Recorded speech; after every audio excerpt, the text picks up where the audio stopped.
A very good evening and a warm welcome to all our viewers. I'm Dr. Shatil from the Clinical Engagement team here at DocPlexus. Welcome to a brand new series of ClinShot, your clinical dose of short and focused discussion for you, our healthcare practitioners who seldom have any extra minute to spare. This short series brings you niche discussion on one specialty every month. You can watch us live every Tuesday at 6 p.m. exclusively on DocPlexus. We would also like to thank Dr. Manoj Durai Raj and Marian Cardiac Center for this initiative today. Valvular heart disease can lead to loss of physical function, quality of life, and longevity, rapidly contributing to global cardiovascular morbidity and mortality. Its global epidemiology varies substantially, with a predominance of functional and degenerative disease in higher income countries, whereas rheumatic heart disease is predominant in lower and middle income countries. Therefore, staying up to date with diagnostic and management related advances is essential for cardiovascular surgeons. To tell us more about this topic, we have with us today Dr. Yogesh Belapurkar. Dr. Belapurkar is a very renowned cardiothoracic and vascular surgeon at the MGM Medical College and Hospital, Aurangabad. He is one of the surgeons in India to perform the rarest awake heart surgery. He has numerous papers to his name in various journals. Newspapers have often quoted about his rare surgeries on patients from as young as 9 months old to aged patients who suffer from heart disease. We welcome you to platform. With your permission, we can begin with this session, sir. Thank you very much, Dr. Shitil, for the very kind introduction. And as I would always say, it's been almost 23 years post cardiac surgery with more than 7,000 surgeries under my belt. I would be very happy to share any information and any experience that would be useful to the community. Thank you very much. Thank you so much for that brief introduction. So, beginning this session, we'll go into the first question now. So, my first question to you is, uh, could we please start with you helping us understand a valvular heart disease and briefly explain its etiology? Yes. So assuming our audience is from the medical fraternity, so I don't have to start with the basics Yes. that there are four valves inside the heart, etc., etc., etc. But as you rightly introduced, Dr. Shitil, valvular heart disease now is coming up in a very big way as a major entity or a pathology for the humankind. Uh, Above 65 years of age, aortic stenosis, calcific aortic stenosis, is prevalent in 2% of the population. That's a very big number. Okay.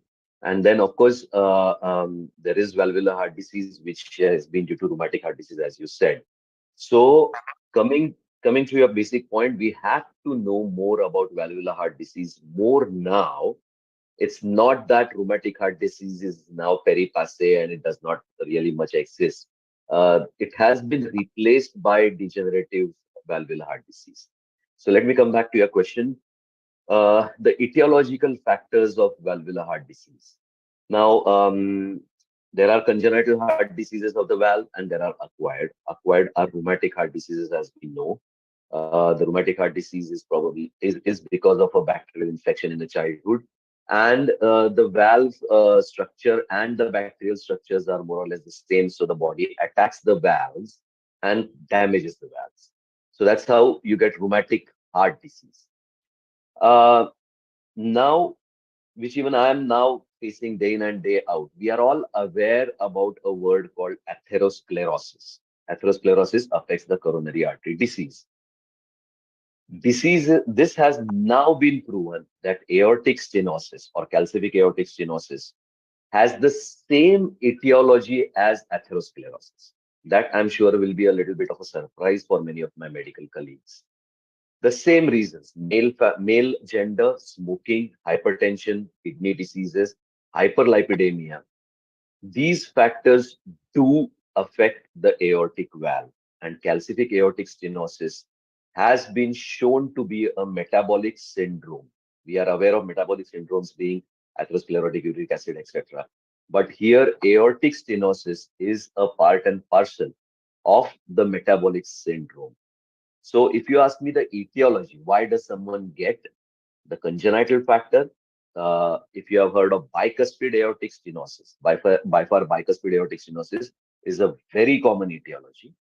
So congenital factors would be something like that, and associated with multiple valve diseases in babies, which we will not talk or will not take that chapter here because we'll be discussing mainly adults.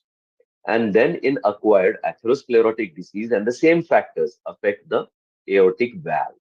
So if we want to prevent coronary artery disease, we also will be preventing aortic stenosis, is the message that I want to give at this moment in time, because the etiology has shifted to metabolic syndrome for aortic valve and degenerative mitral valve diseases.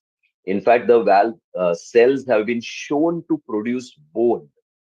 That's the changes that happen. The valve cells get converted and they form bones, and that's how you get calcification on the aortic valve.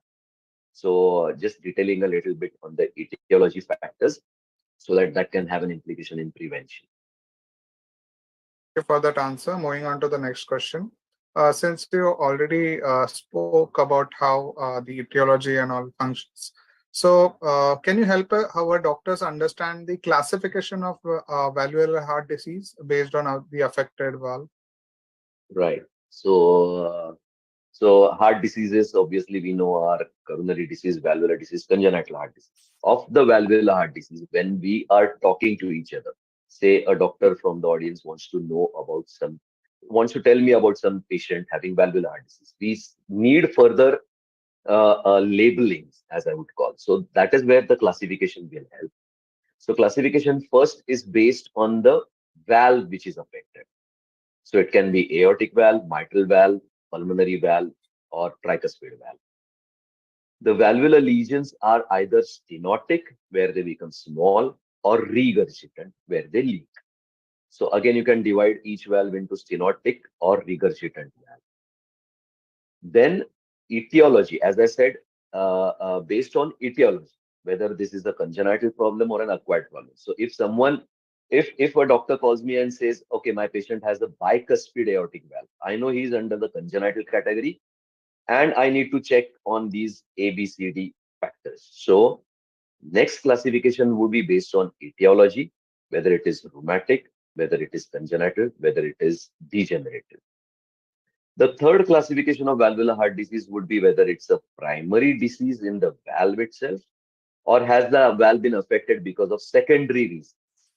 Like there are certain connective tissue disorders which cause the valves to leak. The aortic root dilatation can cause an aortic regurgitation, where the leaflets are fine, the valve is fine, but the annulus is dilated. So it can be like the tricuspid valve can leak when there is a mitral stenosis. There's nothing wrong with the tricuspid valve, but it's a secondary leak. So whether the valve is primarily affected or secondary affected is the third classification.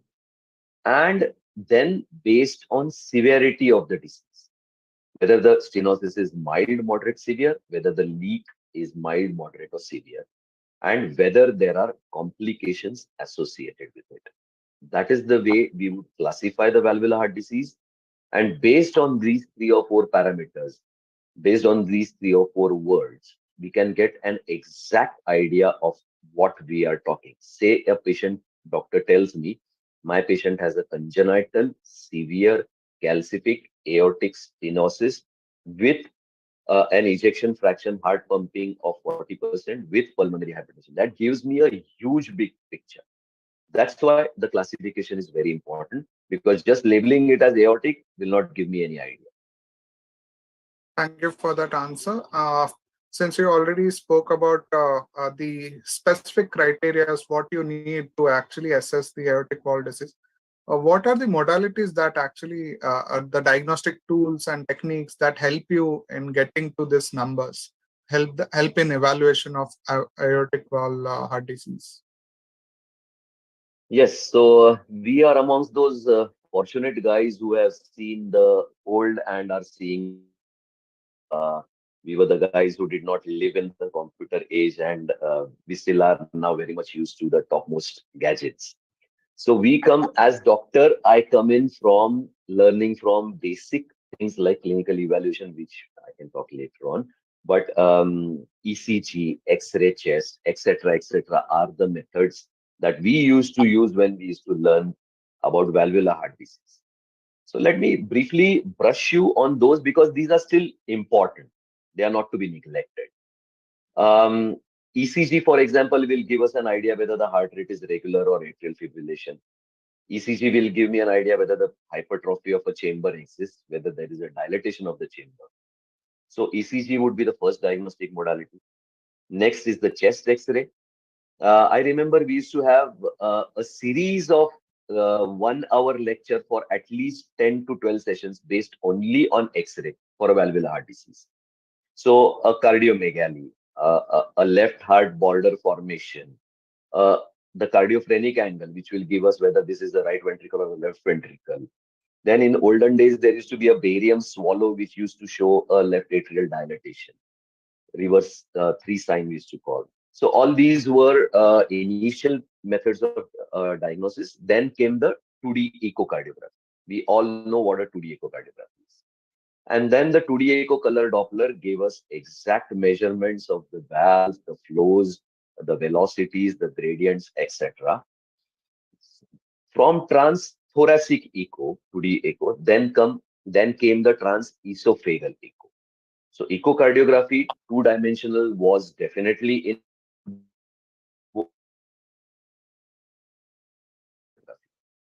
so 3D echocardiography is a complete picture of the heart and the valve, where you can have a total detailing of the valve, how much it is leaking, etc., etc., etc.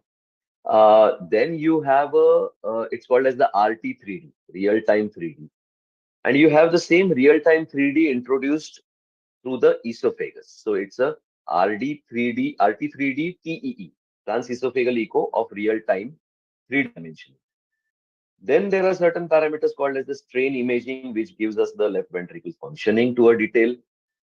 Now, when you want to do a transesophageal echo, again, I'm assuming our doctors know what a transesophageal echo is, but then that is uncomfortable to the patient. So while doing procedures, for example, TAVR, which we will talk probably later, while doing certain procedures, if there is now a catheter which goes inside the heart, I'm sure not many people are aware. It is called as an intracardiac echocardiography. So that and then the fusion images which we gather, these give us a complete picture of how the valve looks like. This all sits in the category of echocardiography, which is a tremendously useful and routine diagnostic modality. Of course, then we have further, if there are confusions or if there are still problems which are not solved by these diagnostic modalities, then we have something called as the cardiac MRI. We know what an MRI is. And then we have a cardiac MRI, which not just qualifies the valvular heart disease, it also quantifies the valvular heart disease. It gives us details about valve structure, ventricular dimensions, ejection fractions, volumes, flow visualizations, quantification of aortic regurgitation, mitral regurgitation, etc. So these modalities have come up, diagnostic modalities have come up in a very big way. A, to diagnose patients early. I mean, there will be a lot of gadgetry, but there has to be an aim. So, A, we have to have diagnostic modalities to diagnose the disease early. And B, these modalities should help us during treatment and follow-up of the patients. So we have excellent modalities available for diagnosing heart disease, valvular heart disease now. Thank you so much, Dr. Yogesh, for this excellent view about the range of modalities that you have seen and used in your day-to-day practice.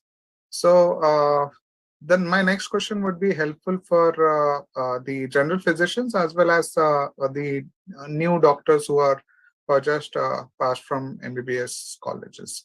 So, if you can highlight the importance of comprehensive patient history, it's basically your lookout out how you look at the patient, or what is that the general physician should look at while referring his patient to you.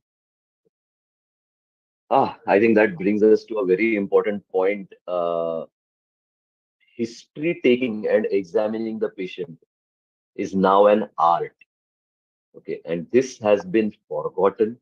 It is not taught in details to the MBBS or even clinical people now, because even in the sequence you first asked about the diagnostic modalities and now you are asking about patient history and clinical, whereas the sequence should be reversed, right? There is a person, a human body who's sitting in front of us. And unless we listen to him, unless we take his detailed history, unless we examine him, he is not going to be satisfied. You can do n number of tests and tell him to do, and you can treat him. But the satisfaction level will start if you listen to the patient and do physical examination. That I have definitely practiced over the last 20 odd years, 23 odd years. Patient specifically gives very clear history. Like if it is mitral stenosis, they have palpitations, they have dyspnea on exertion, uh, they have like trouble climbing stairs.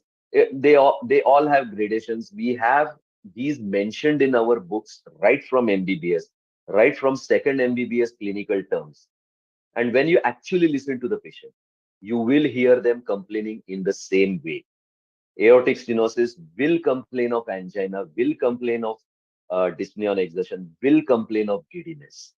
So, listening to the patient will give you a pointer towards diagnosis for sure. So, besides the emotional aspect of it, history taking is very important because then you can grade. And now I follow up my patients as well. I'll tell you a practical point. Like I have done a replacement of the valve, and when I ask the patient 2 weeks or 3 weeks down the line, how are you feeling? That pleasure when he says, yes, I had these symptoms and now I'm free of them is immense on his face, and then the satisfaction in your heart is immense. So taking patient history by far is tremendously important. Coming next to physical examination, yes, cardiac examination, we know inspection, palpation, percussion, auscultation, these are standard methods. I don't need to go in details. Even there are modifications like nowadays we have stethoscopes which give you diagnosis. I remember our sir, Dr. Kokani, who I remember very well. He had got cassettes for murmurs and heart sounds, and he used to play them and teach us. And we used to diagnose valvular heart disease based only on our stethoscopes. Of course, the point was it's not the stethoscope, it is what is in between the earpieces, the brain, which is more important. You have to have an open mind for that. So when you listen to the patient, when you examine him, you hear the heart sounds, you hear the murmurs, and diagnosis is very simple. A, a systolic murmur. You have to time the systolic murmur. I'll tell this for the people who have just come out. A very simple method for diagnosing valvular heart disease. Systolic murmur or diastolic murmur. Systolic murmur is with the pulse, diastolic is without the pulse. Systolic murmur is aortic stenosis or mitral regurgitation. Aortic stenosis conducted to carotid, mitral not conducted to carotid. Diastolic murmur is either mitral stenosis or aortic regurgitation. With peripheral pulses felt high, it is aortic regurgitation. Without peripheral pulses, it is mitral stenosis. It is so simple to get the diagnosis if you just tune yourself into it. So I'm very glad, Dr. Shitil, you asked this question. Patient history and physical examination are still very important according to me. It will prevent conflicts as well to start with because you start a rapport with the patient at this moment. Thank you so much for that answer. Of course, these are great takeaways for the audience. They will be easily. This will help them in assessing the patient better and referring patients to cardiologists if needed. So, my next question to you is: So could you discuss the role of advanced imaging modalities such as 3D echocardiography or cardiac CT in the evaluation of valvular heart disease? Yes. So now that's a good sequence as well. So basically, now when we first, as I said, I have mentioned enough about the 2D echo and the cardiac MRI. But there are certain basic things, and X-ray as we mentioned. But for operated patients with mechanical valves, we still rely on a very simple diagnostic method called as the fluoroscopy. We take the patient into the cath lab, run the film, and we see the disc actually moving. So that would be a very basic and simple thing.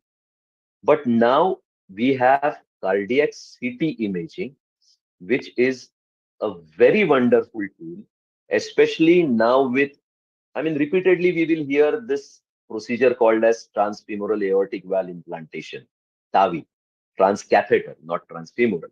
So transcatheter aortic valve implantation, TAVI. A TAVI, for example, or even mitral disease, cannot proceed without a cardiac CT scan. So what information does the cardiac CT scan give? It gives us, of course, valve calcification. Now, I'll shoot a point here. The valve calcification is also used as a diagnostic method. Now, on 2D echo and clinical evaluation, there are, I mean, I was surprised to even read this. 30% of the patients are not diagnosed completely. There are mismatched echo findings on 2D echo compared to the symptoms and within echo itself. The velocities may match, but the aortic valve area may not match. The symptoms may match, but the peak gradients may not match, etc., etc. Finally, you have to give a diagnosis to the patient. That is where I have found a CT scan very helpful. If the aortic valve calcification, there are calcifications of aortic valve, and there are some, I was also very pleased to know the units used are called as arbitrary units.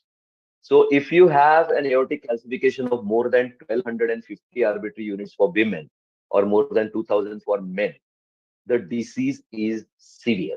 It has to be treated. So diagnosis is one, aortic valve area is one. For TAVI, we have to have, as I said, compulsory CT scan to get aortic valve disease, the aorta to heart angle, the coronary ostial heights from the valve, the peripheral arteries for accesses to the TAVIs, and n number of informations, atherosclerotic burdens, calcific burdens, whether it's a bicuspid valve, tricuspid valve, etc., etc. All the information is obtained only by one diagnostic modality, a cardiac CT scan. Of course, cardiac CT scan can also be used for other valves. They can be used for prosthetic valves, etc., etc. And put together the 3D echo, cardiac CT, cardiac MRI. All these now just don't give you anatomic ideas. They also give you dynamic images.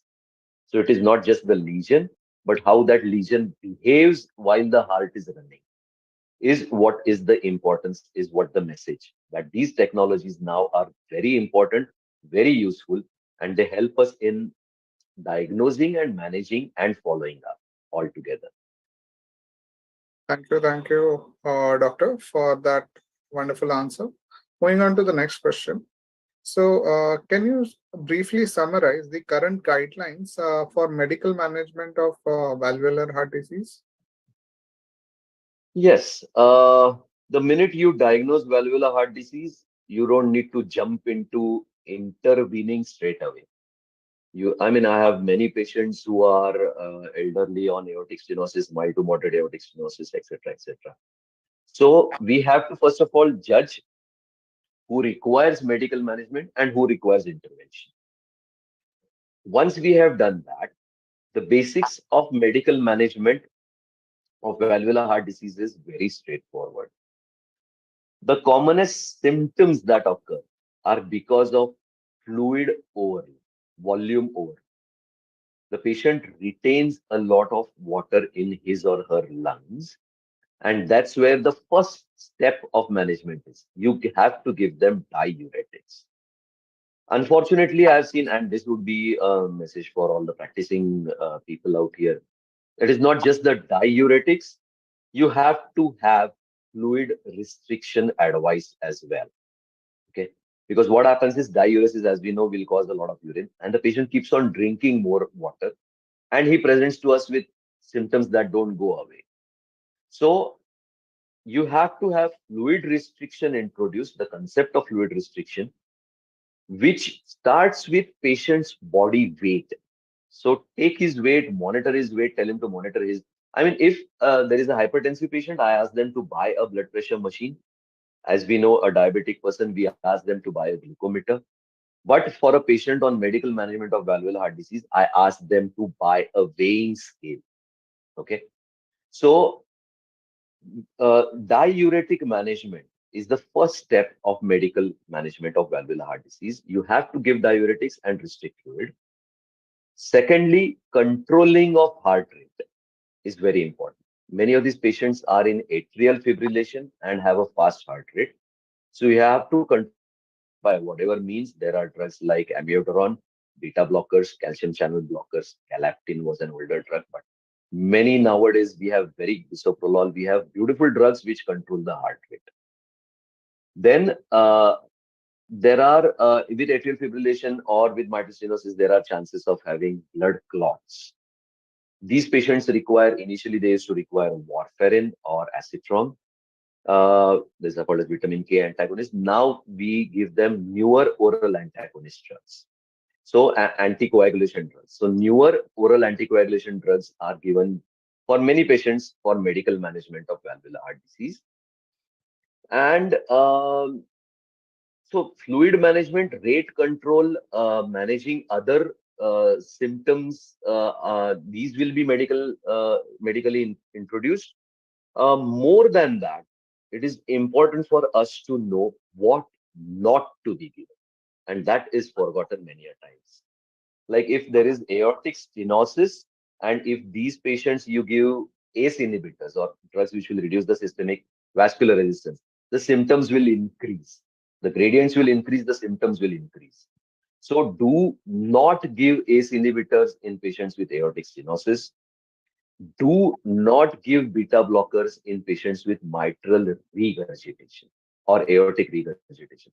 The regurgitation volume will increase as you decrease the heart rate, and that will increase its symptoms.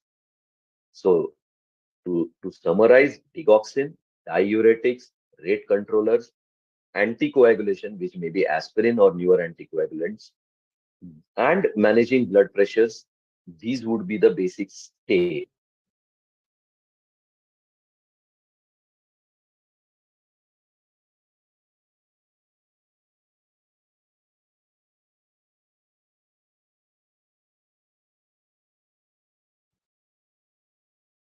Thank you for that answer. Yeah. Sorry, I was probably a little disconnected. I'm back. We heard the answer. We heard your full answer. Probably it got disconnected after that. Oh, So moving on to the next question now. yeah. So my next question to you is, uh, could you highlight potential areas of collaboration between cardiovascular surgeons and interventional cardiologists for treating valvular heart disease? So now, uh, initially, the cardiologists were meant to only diagnose, and the treatment was diagnosed and medically managed, and the treatment was left to the surgeon. Then came an era where surgeons were only operating and not diagnosing and managing. But now, since cardiology field has developed, cardiac surgery field has developed, we are now overlapping. Okay. So I would say we are not managing separately anymore. We are overlapping with each other. The focus is of patient well-being. Whatever is the best treatment for the patient should always be given. There's no doubt about it. So, cardiologists extended their knowledge of angioplasty and then came up with trans catheter aortic valve implantation, but then many surgeons have taken up. The advantage that cardiologists have is they have an in-depth knowledge of the imaging modalities, echocardiography, CT scan, cath lab, positioning, views, LAO, RAO, etc. And the advantage that a surgeon has is of anatomy, the actual anatomy. When we see the valve, when we see what a bicuspid is, when we see the coronary ostial height from the valve, when we see the mitral valve, when we see the calcification, when we remove, we feel, we have a digital, I mean, I'll call this as a digital, as in the palpation part. We have a digital feel of the valvular heart disease, whereas the cardiologists have the digital imaging modality. But when we come together to manage the patient, that is the best way. Patient will definitely pay. For patient, there is no difference between a physician, a doctor, a cardiologist, or a cardiac surgeon.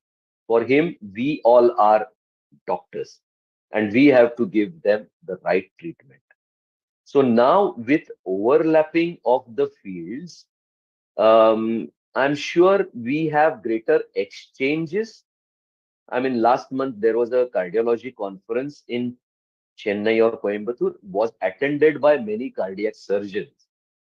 And cardiac surgeon conferences are attended by cardiologists. This, I think, is a very useful step where patients will finally get a very good treatment pattern. So coming back to your question, yes, the fields are overlapping, and the cardiologist can manage to an extent, but when he feels the patient needs further advice, the cardiac surgeon can always jump in, or else when the cardiac surgeon is involved, he may say, no, this patient can still be managed medically. Please go back. Let us manage him medically. Come to me when these things happen. Like we used to have in aortic regurgitation, we used to have LV dimensions as a criteria. Now, if the LV dimensions are so and so, please wait. If they are so and so, then come. So we have very good idea, because finally it is a surgery and it is a procedure. We have to weigh the risks versus benefit always. So everything has to be put in that criteria. So what is the risk and what are the benefits? Benefits will be more if symptoms are more. Risks will be more if we do unnecessary thing or take up the patient very late, sent to us very late. So this is how we should be in continuous touch with each other, and together we can make a patient really feel good and happy. Thank you for that wonderful answer. So my next question, which is probably the last question. So this question is, I mean, our policymakers and doctors who are at influential position can take cue from this question. This question. So how can healthcare system here in India move from a therapeutic to a preventative healthcare system? Your inputs on this. Yes, I mean, the golden statement, as we all know, prevention is always better than care. Okay. What would I do if everyone was healthy in this world? I would not be a doctor. I would be probably doing scuba diving in Bali, but I don't know where I would have earned the money. So, jokes apart, but preventive, I mean, prevention is definitely very important, as we know, for everything. Now, unfortunately, we still have rheumatic heart disease in India, and I'm in practice for the last 20 years. So it means that the rheumatic valve that I'm operating today, the process has started 10 years back or 12 years back. Okay. So that still continues. We are still not getting rid of rheumatic heart disease. I'm talking in reference to valvular heart disease. I'm not talking of other issues. Genetics, probably we cannot change. The bicuspid valve is going to be a bicuspid valve. But then, as I said, metabolic syndromes are definitely one place where we can very strongly think, if you want to prevent aortic stenosis, stop smoking straight away. I mean, that would be an odd message. This is not a run of the mill kind of an advice, because we know it is true for coronary artery disease. But I was surprised to know that over the last many years, With n number of studies, it has been proven that we can still prevent degenerative aortic or mitral valve disease as much as we can prevent coronary artery disease.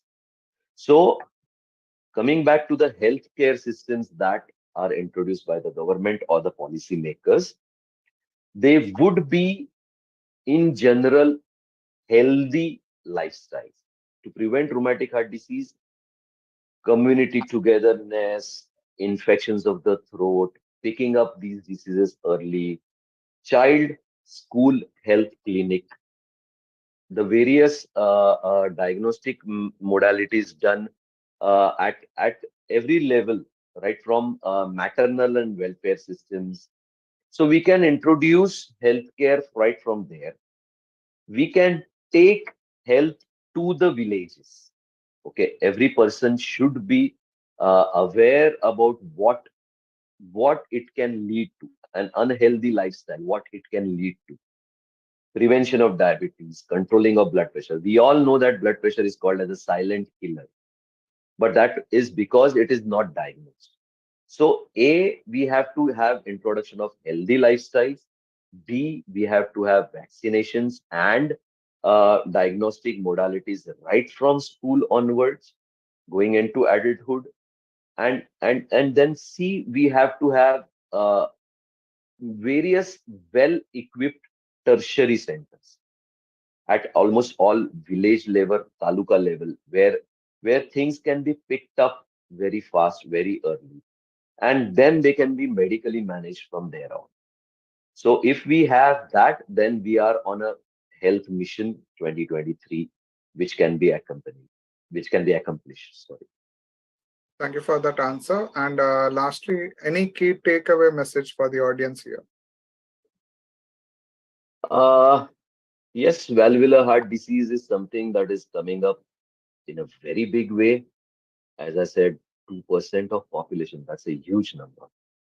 So valvular heart disease needs to be kept in the mind of every doctor so that when a patient comes to him or her, he or she puts his stethoscope, at least for me today, put a stethoscope to the patient's chest.